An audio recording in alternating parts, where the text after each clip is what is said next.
ಒಂದ್ ಸಣ್ಣ ಮಿಸ್ಟೇಕ್ ಇಂದ ಹಿಡಿದು ಅವ್ರಿಗೆ ಪೊಲಿಟಿಕಲ್ ಸೆಕ್ರೆಟರಿಯಿಂದ ವಜಾ ಮಾಡುತ್ತರ ಒಂದು ಆದೇಶವನ್ನು ಕೊಟ್ಟು ಕಾಂಗ್ರೆಸ್ ಪಕ್ಷ ತಪ್ಪು ಮಾಡಿದೆ.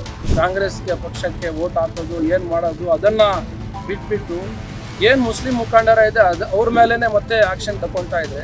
ಅದರಿಂದ ನಮ್ಮ ರಾಜ್ಯದ ಮುಸ್ಲಿಂ ಜನಾಂಗ ಸಮಾಜ ಇದೆ ಸ್ವಲ್ಪ ಬೇಜಾರಾಗ್ತಾ ಇದೆ. ಒಂದು ಫ್ಯಾಮಿಲಿಗೆ ನಮ್ಮ ಮುಸ್ಲಿಂ ಸಮಾಜನೇ ಬಿಟ್ಬಿಟ್ರೆ ಹೆಂಗೆ?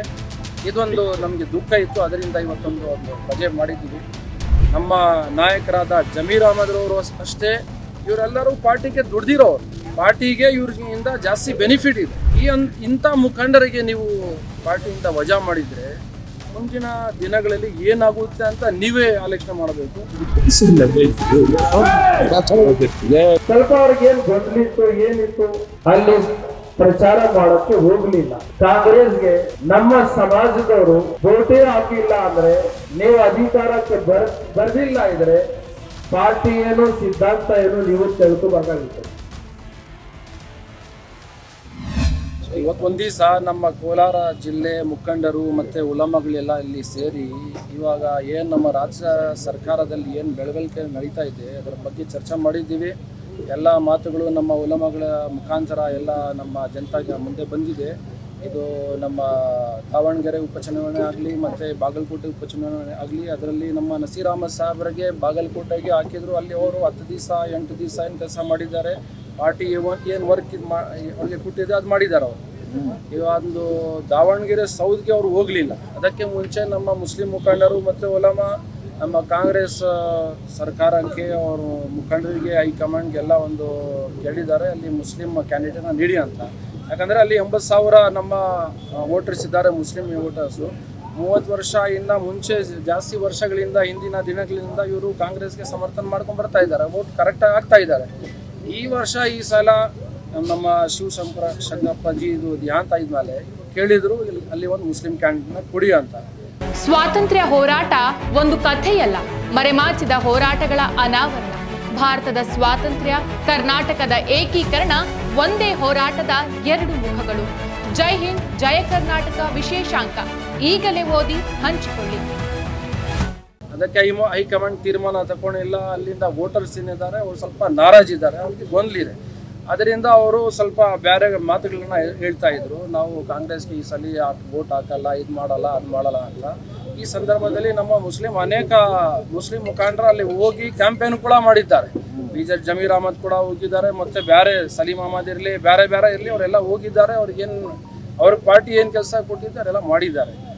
ಈ ಸಂದರ್ಭದಲ್ಲಿ ನಮ್ಮ ಮುಖಂಡರಿಗೆ ಇವಾಗ ಕೆಲಸ ಇರೋದು ಅಲ್ಲಿ ಏನು ವೋಟರ್ಸ್ ಯಾವ ಥರ ಕಾಂಗ್ರೆಸ್ಗೆ ಪಕ್ಷಕ್ಕೆ ವೋಟ್ ಹಾಕೋದು ಏನು ಮಾಡೋದು ಅದನ್ನು ಬಿಟ್ಬಿಟ್ಟು ಏನು ಮುಸ್ಲಿಂ ಮುಖಂಡರ ಇದೆ ಅವ್ರ ಮೇಲೇ ಮತ್ತೆ ಆಕ್ಷನ್ ತಗೊಳ್ತಾ ಇದ್ರೆ. ಅದರಿಂದ ನಮ್ಮ ರಾಜ್ಯದ ಮುಸ್ಲಿಂ ಜನಾಂಗ ಸಮಾಜ ಇದೆ ಸ್ವಲ್ಪ ಬೇಜಾರಾಗ್ತಾ ಇದೆ.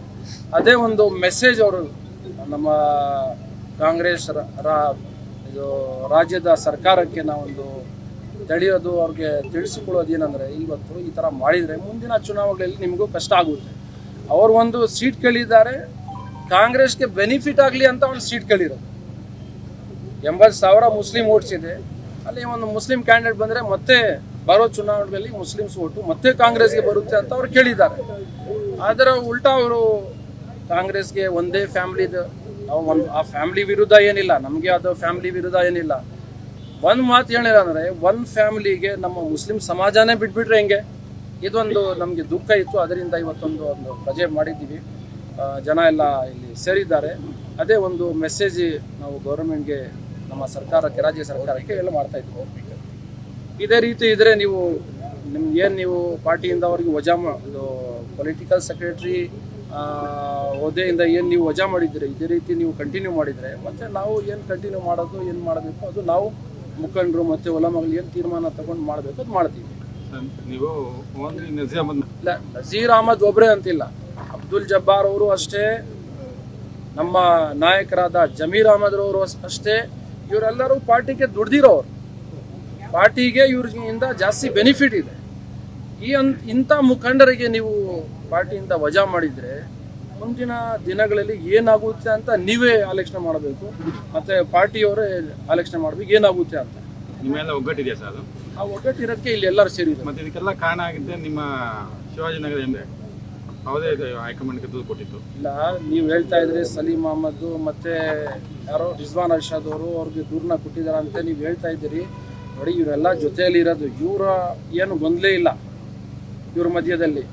ಆವಾಗ ಹೈಕಮಾಂಡ್ ಏನು ಕೇಳಿದ್ವಿ, ಅವ್ರಿಗೆ ಏನೋ ಆ ಪ್ರಶ್ನೆಗೆ ಏನು ಉತ್ತರ ಕೊಟ್ಟಿದ್ದಾರೆ. ನಾವು ಅದರ ಮುಂದೆ ನಮ್ಮ ಮುಂದೆ ಏನು ಬರಲಿಲ್ಲ ಅದು.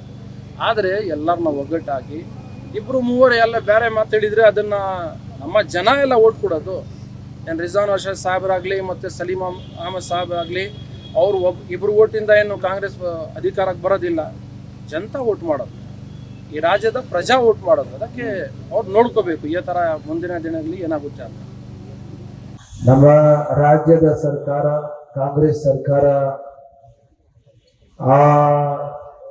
2023ರಲ್ಲಿ ನಾವು ಉಲಮಾ ಮತ್ತೆ ಮುಸ್ಲಿಂ ಮುಖಂಡರ ಸೇರಿ ಅವ್ರಿಗೆ ಯತಿ ಹೆಚ್ಚದ ಮಟ್ಟದಲ್ಲಿ ವೋಟುಗಳನ್ನ ಹಾಕಿ ಅಧಿಕಾರಕ್ಕೆ ಬರೋ ತರ ಅವಕಾಶ ಮಾಡಿಕೊಟ್ಟಿದ್ದೇವೆ. ಆ ಸಂದರ್ಭದಲ್ಲಿ ನಮ್ಮ ನಾಯಕರಾದ ಅಲ್ಹಾಜ್ ನಸೀರ್ ಅಹಮದ್ ಸಾಹಬ್, ಇದೇ ರೀತಿ ಅಲ್ಹಾಜ್ ಬಿಜೆಡ್ ಜಮೀರ್ ಅಹಮದ್ ಸಾಹಬ್, ಅಬ್ದುಲ್ ಜಬ್ಬಾರ್ ಸಾಹಬ್, ಎಲ್ಲ ನಮ್ಮ ಮುಸ್ಲಿಂ ನಾಯಕರು ನಮ್ಮ ಎಲ್ಲ ಜಿಲ್ಲೆಗಳಲ್ಲಿ ಸುತ್ತಿ ಮುಸ್ಲಿಂ ಮುಖಂಡರ ಜೊತೆ ಮಾತನಾಡಿ ಅವರಿಗೆ ಕಾಂಗ್ರೆಸ್ ಪಕ್ಷಕ್ಕೆ ವೋಟ್ ಹಾಕಿ ಅಂತ ಹೇಳಿ ಕಷ್ಟಪಟ್ಟು ಈ ಕಾಂಗ್ರೆಸ್ ಸರ್ಕಾರಕ್ಕೆ ಅಧಿಕಾರಕ್ಕೆ ಬರೋ ತರ ಅವಕಾಶ ಮಾಡಿಕೊಟ್ಟಿದ್ದಾರೆ.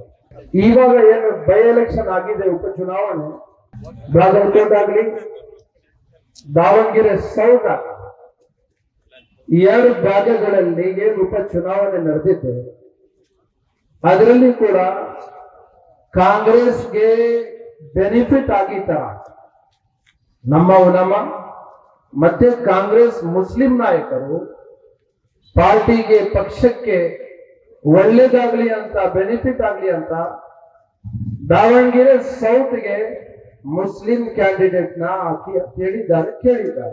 ಅದೇನು ತಪ್ಪಿಲ್ಲ. 80,000 ಮುಸ್ಲಿಂ ವೋಟ್ ಎಲ್ಲಿ ಇದೆ ಅಲ್ಲಿ ಒಂದು ಮುಸ್ಲಿಂ ಕ್ಯಾಂಡಿಡೇಟ್ಗೆ ಹಾಕಿ ಅಂತ ಕೇಳೋದು ಏನು ತಪ್ಪಿಲ್ಲ. ಅದು ಕಾಂಗ್ರೆಸ್ ಪಕ್ಷಕ್ಕೆ ಬೆನಿಫಿಟ್ ಆಗಿ ಅಂತ ಹೇಳಿದ್ದಾರೆ. ಅದಕ್ಕೆ ಪಾರ್ಟಿ ಕೇಳಿಲ್ಲ, ಹೈಕಮಾಂಡ್ ಕೇಳಿಲ್ಲ. ಅಲ್ಲಿ ಇರೋಕಂತ ಲೋಕಲ್ ಯಾರು ಅಭ್ಯರ್ಥಿ ಇದ್ದಾರೆ ಅವ್ರ ಮನೆಯವರು ಕೇಳಿಲ್ಲ. ಒಂದು ಫ್ಯಾಮಿಲಿಗೆ ಅವರು ಸೀಟನ್ನ ಕೊಟ್ಟು ಆ ತರ ಒಂದು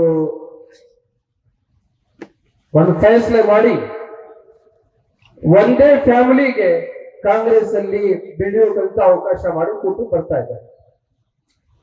ಆ ಸಂದರ್ಭದಲ್ಲಿ ನಮ್ಮ ಮುಸ್ಲಿಂ ನಾಯಕರಾದ ನಸೀರ್ ಅಹಮದ್ ಇರ್ಲಿ, ಬೇರೆ ಮುಖಂಡರಿರ್ಲಿ, ಸ್ವಲ್ಪ ಅವ್ರಿಗೆ ಏನ್ ಗೊಂದಲಿತ್ತು ಏನಿತ್ತು ಅಲ್ಲಿ ಪ್ರಚಾರ ಮಾಡೋಕ್ಕೆ ಹೋಗ್ಲಿಲ್ಲ.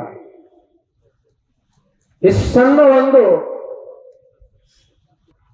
ಸಣ್ಣ ಮಿಸ್ಟೇಕ್ ಇಂದ ಹಿಡಿದು ಅವ್ರಿಗೆ ಪೊಲಿಟಿಕಲ್ ಸೆಕ್ರೆಟರಿಯಿಂದ ವಜಾ ಮಾಡುತ್ತರ ಒಂದು ಆದೇಶವನ್ನು ಕೊಟ್ಟು ಕಾಂಗ್ರೆಸ್ ಪಕ್ಷ ಅವತ್ತು ತಪ್ಪು ಮಾಡಿದೆ. ಅದಕ್ಕೆ ಇವತ್ತೊಂದು ದಿವಸ ನಾವು ಇಲ್ಲಿ ಸೇರಿ ಕಾಂಗ್ರೆಸ್ ಇರ್ಲಿ ರಾಜ್ಯ ಸರ್ಕಾರಕ್ಕಿರ್ಲಿ ನಾವೊಂದು ಹೇಳಿಕೆ ಏನಂದ್ರೆ, ನೀವು ಪಾರ್ಟಿ ಸಿದ್ಧಾಂತ ಪಕ್ಷದ ಸಿದ್ಧಾಂತ ವಿರುದ್ಧ ಕೆಲಸ ಮಾಡಿದ್ದಾರೆ ಅಂದ್ಬಿಟ್ಟು ಅವ್ರಿಗೆ ವಜಾ ಮಾಡಿದ್ದಾರೆ. ಯಾರು ಕೇಳಿದೇನೋ ಇದೇ ಒಂದು ಮಾತ ನಿಮ್ ಬಾಯಿಯಲ್ಲಿ, ಪಕ್ಷದ ಸಿದ್ಧಾಂತ ಉಲ್ಲಂಘನೆ ಆಗಿದೆ, ಅದರಿಂದ ನಾವು ಅವ್ರನ್ನ ವಜಾ ಮಾಡಿದ್ದೀವಿ. ಒಂದ್ ಮಾತು ನಾನು ಕೇಳಕ್ಕೆ ಇಷ್ಟಪಡ್ತಾ ಇದ್ದೀನಿ. ಕಾಂಗ್ರೆಸ್ಗೆ ನಮ್ಮ ಸಮಾಜದವರು ವೋಟೇ ಹಾಕಿಲ್ಲ ಅಂದ್ರೆ, ನೀವು ಅಧಿಕಾರಕ್ಕೆ ಬರ್ದಿಲ್ಲ ಇದ್ರೆ ಪಾರ್ಟಿ ಏನು ಸಿದ್ಧಾಂತ ಏನು ನೀವು ತಿಳ್ಕೋಬೇಕಾಗಿತ್ತು. ಅದಕ್ಕೆ ಈ ವೋಟ್ ಕೊಟ್ಟಿರಂತ ಮುಸ್ಲಿಂ ಸಮಾಜ ಒಗ್ಗಟ್ಟಾಗಿ, ಎಲ್ಲಾ ಮುಸ್ಲಿಂ ಸಮಾಜ 90% ಅಬೌವ್ ನಿಮ್ಗೆ ವೋಟ್ ಹಾಕಿದ್ದಾರೆ. ಇವತ್ತೊಂದ್ ದಿವಸ ನಾವು ಸೇರಿ ನಿಮ್ಮ ಗಮನಕ್ಕೆ ತಂದು ಒಂದೇ ಒಂದು ರಿಕ್ವೆಸ್ಟ್ ಮನವಿ ಮಾಡೋದೇನಂದ್ರೆ, ತಾವು ಯಾವ ತರ ಪೊಲಿಟಿಕಲ್ ಸೆಕ್ರೆಟರಿ ಇದ್ದು ನಮ್ಮ ನಸೀರ್ ಅಹಮದ್ ಸಾಹಬ್, ಇದೇ ರೀತಿ ಬೇರೆ ಮುಸ್ಲಿಂ ಮುಖಂಡರು ಸಮಾಜ ಸೇವಾ ಮಾಡ್ತಾ ಇದ್ರು, ಕಾಂಗ್ರೆಸ್ ಪಕ್ಷಕ್ಕೆ ಸೇವಾ ಮಾಡ್ತಾ ಇದ್ರು. ಮತ್ತೊಂದು ಸಲ ನೀವು ಅವಕಾಶ ಕೊಡಿ, ಇಲ್ಲ ಅಂದ್ರೆ ಬರೋ ಮುಂದಿನ ಚುನಾವಣೆಯಲ್ಲಿ ನಾವು ಮುಸ್ಲಿಂ ಮುಖಂಡರು, ಉಲಮಾ, ನಮ್ಮ ಗುರುಗಳು, ನಮ್ಮ ರಾಜ್ಯ ಮಟ್ಟದ ಮತ್ತೆ ದೇಶ ಮಟ್ಟದ ನಮ್ಮ ಗುರುಗಳು ಏನ್ ತೀರ್ಮಾನ ತಗೊಳ್ತಾರೆ ನಾವು ಅವ್ರಿಗೆ ಫಾಲೋ ಮಾಡಿ, ನಾವು ನಿಮ್ಗೆ ಏನ್ ಲೆಸನ್, ಏನ್ ಪಾಠ ನಿಮ್ಗೆ ಕಲಿಸ್ಬೇಕಂತ ಮುಂದಿನ ಚುನಾವಣೆಯಲ್ಲಿ ಅದು ನೋಡುತ್ತೇವೆ. ಮತ್ತಷ್ಟು ವಿಶೇಷ ವಿಡಿಯೋಗಳನ್ನು ನೋಡಲು ಮತ್ತು ಹೊಸ ವಿಡಿಯೋಗಳ ಬಗ್ಗೆ ತಿಳಿಯಲು ಈ ದಿನ .com ಯೂಟ್ಯೂಬ್ ಚಾನೆಲ್ ಸಬ್ಸ್ಕ್ರೈಬ್ ಮಾಡಿ ಮತ್ತು ಬೆಲ್ ಐಕಾನ್ ಕ್ಲಿಕ್ ಮಾಡಿ.